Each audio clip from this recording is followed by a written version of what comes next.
নমস্কার, village cook in Bangladesh YouTube চ্যানেলে আপনাদের সবাইকে স্বাগতম। আজকে নিয়ে আসলাম আবার একটি নতুন রান্নাটি হলো টমেটো দিয়ে বড় মাছের ঝোল। প্রথমে তেল দিয়ে তার মধ্যে পেঁয়াজ কুচি দেওয়া হলো, তারপরে পেঁয়াজগুলোকে ভালো করে নেড়ে চেড়ে বড় করে কেটে রাখা টমেটো দিয়ে দেবে। আপনি চাইলে টমেটোকে ছোট করেও কেটে নিতে পারেন। এরপরে টমেটোর মধ্যে লবণ, মরিচ, হলুদ, আপনি চাইলে মরিচ বাটা বা কাঁচা লঙ্কাও ব্যবহার করতে পারেন। আর আমরা সাথে মাছের তেলটা ব্যবহার করেছি, আপনি চাইলে ব্যবহার করতে পারেন বা নাও করতে পারেন।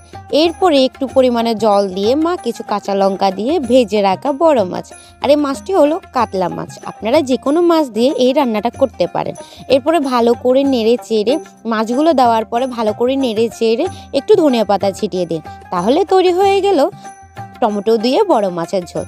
আবার দেখা হচ্ছে নতুন কোনো ভিডিওতে, নতুন কোনো